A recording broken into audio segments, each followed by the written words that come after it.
I'm slightly worried because I have on to my right a thing that says 6 minutes over, time is up.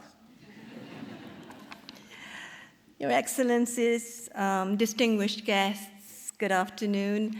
I would like to begin by thanking the Chairman, His Excellency Mr. Olafur Ragnar Grimsson, for his invitation to the Arctic Circle Assembly, and to say what an honor it is to be participating in such a meaningful event. It is indeed a great thrill to be back in Iceland after only 29 years. My late husband often used to reflect on the delightful luncheon hosted by President Grimsson, and we would remember the wide-ranging conversation topics that we covered whilst we enjoyed Icelandic delicacies. You would not be surprised to hear that the topics included the subject of geothermal energy. Ladies and gentlemen, distinguished participants, you are here because you are familiar with the Arctic and recognize the many issues that need to be discussed concerning this region, issues that in the wider context affect the whole world.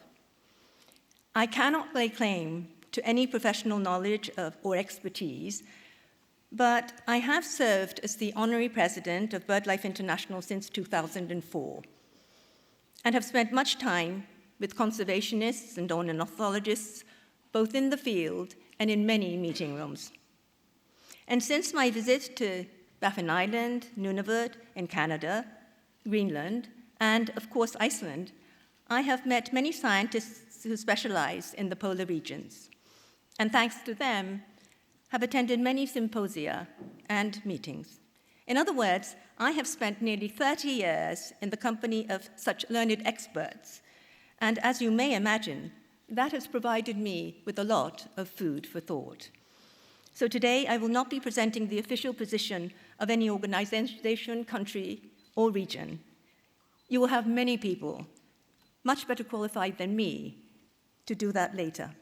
Of course, that is not to say that I do not have strong opinions, and sometimes about the rights and wrongs of various policies, measures, or trends, but that will be for the coffee break. Here, I would like to share with you some personal thoughts related to how I view life on this planet, in the hope that they may be of some interest to you. The Earth is home to an astonishing variety of life forms. Each species evolves and adapts to its surroundings, securing the energy it needs in its own unique way. The division of roles is known as an ecological niche. The greater the diversity of niches, the more species that can coexist within a given environment. However, the more specialized the adaptation, the more vulnerable that species is to any change. Now then, what about the human species? We started walking upright, and we developed a large brain.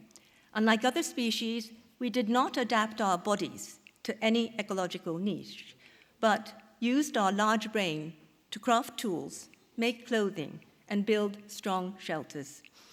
We could therefore live in any climate, any terrestrial environment.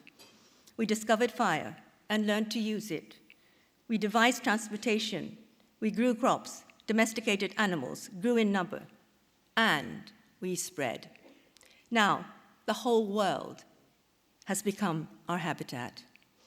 For all living creatures, the greatest danger lies in the loss or degradation of their habitat, and species that have adapted to specific ecological niches are the most vulnerable.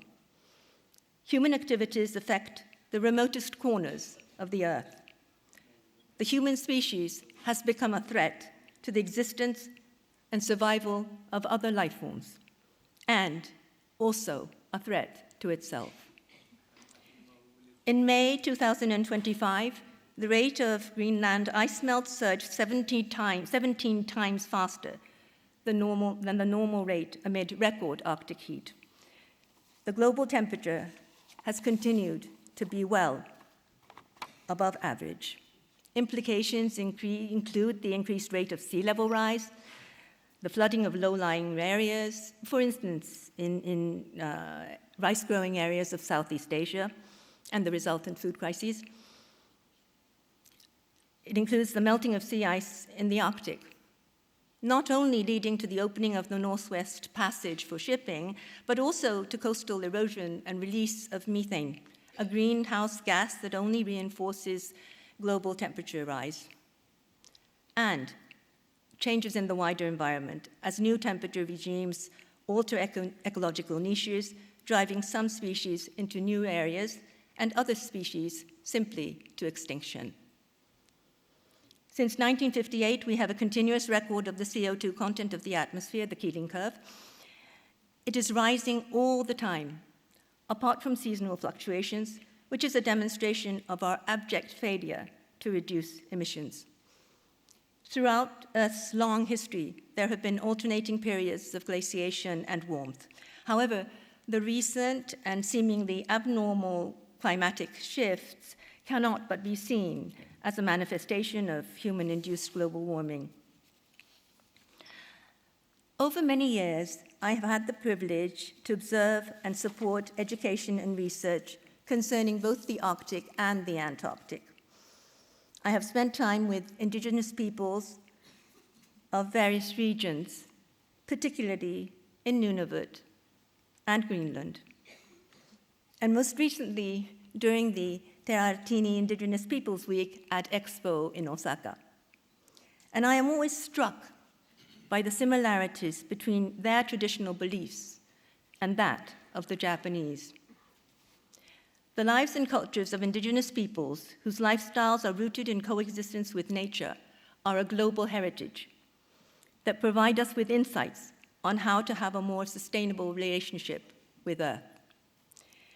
It is of paramount importance to keep to the scientific and political path that decades of research have shown to be the only way to protect the livelihoods of the people who live in the Arctic regions and in other vulnerable areas around the world.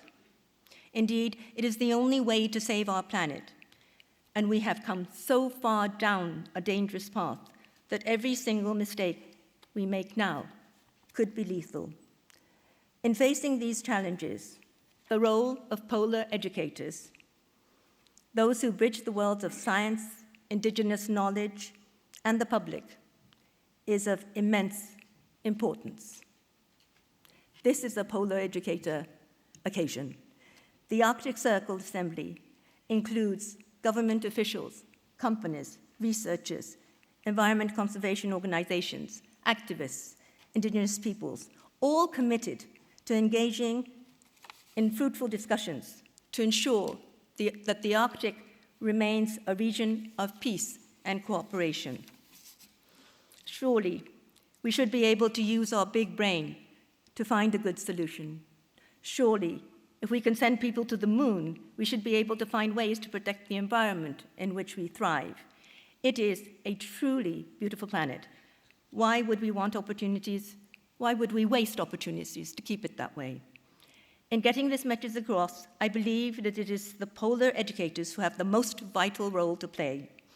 Not everyone thinks that global warming, even if they admit that it exists, is caused by human activity. And amongst those that do, not everyone realizes how serious the global situation is.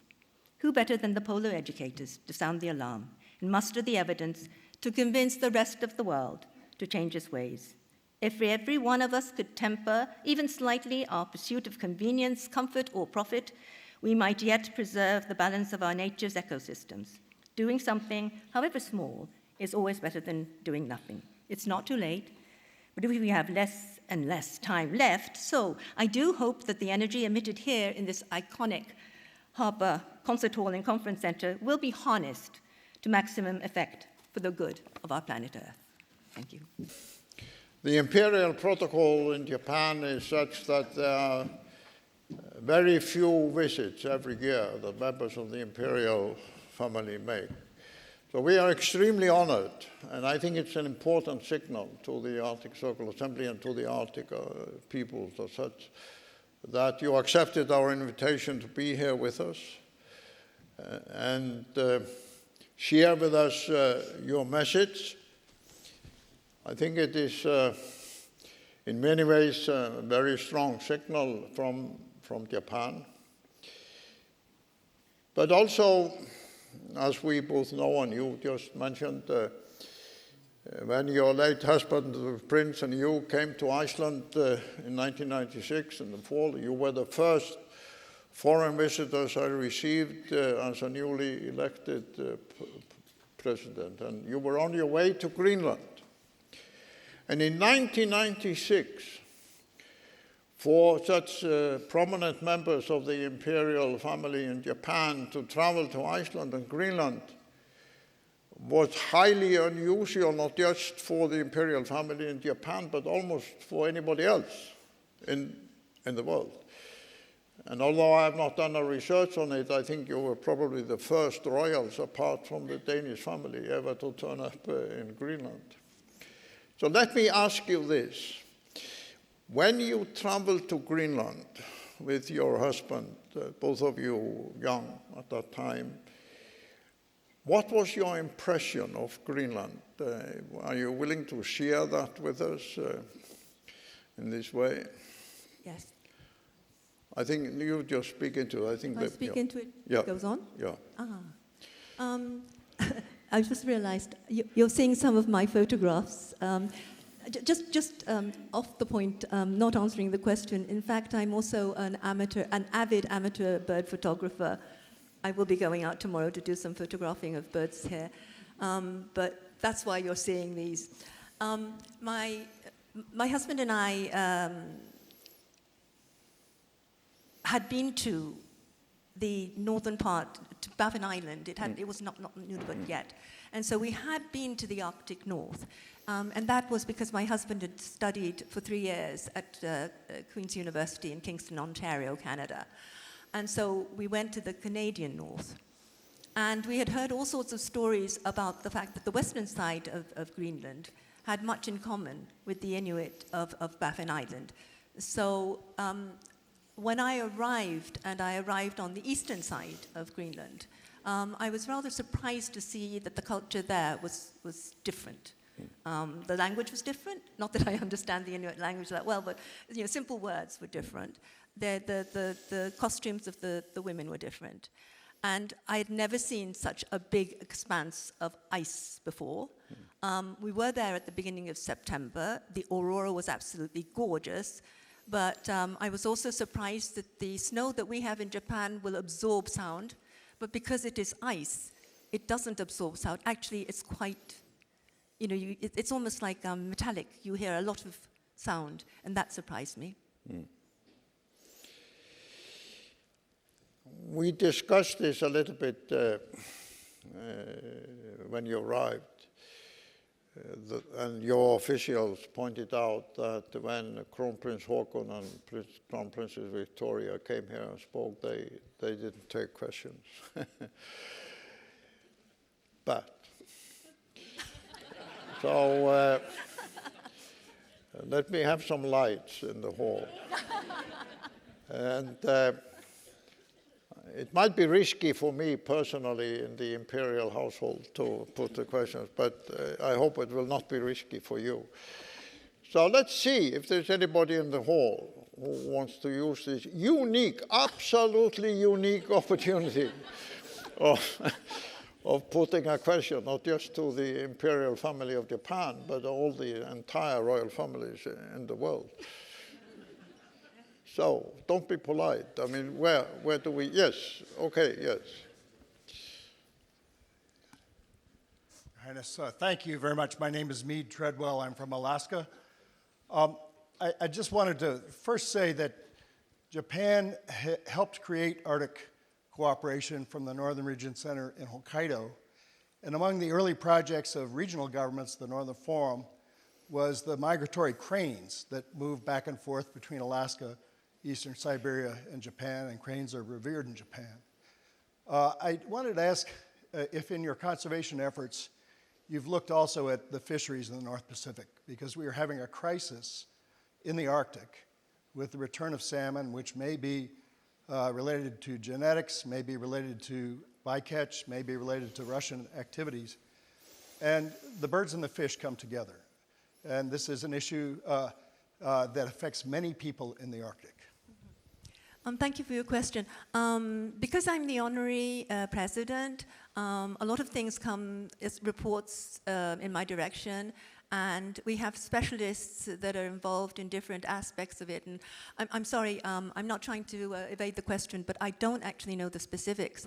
But I do know that because the whole of the environment and the ecosystem is interconnected, BirdLife does have a very overall view of how we do things.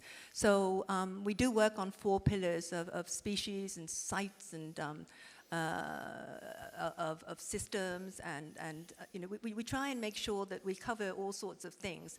But we do have a flyways program, which is very big, and we also have a marine program, which is very big. And of course, scientists that specialize in various regions will be doing that sort of thing. But of course, if it's an Alaska problem, or if it's an Alaska issue, we do have a partner in the United States, which is the Audubon Society. And when we operate together internationally, we operate as BirdLife. But if the Audubon Society is able to do it of its own accord, then it will probably do it. But it will probably also ask BirdLife to help, because it also has experts, because the more involved in it, the better, yes. So we are probably doing things, but I'm sorry, I don't have a specific answer to that one. Sorry. Well, thank you very much for that. And thank you, Mead, for putting your question. I hope you realize we have made history here today in the 1,000 years of... May I just ask? No. I'm getting strict orders here because we need to bring in live some people from different parts of the world. But congratulations on these extraordinary photographs. I think we should applaud for extraordinary photographs. So thank you very much for being here with us. Thank you. Yes. It just says the photos are amazing. Thank you. Thank you so much.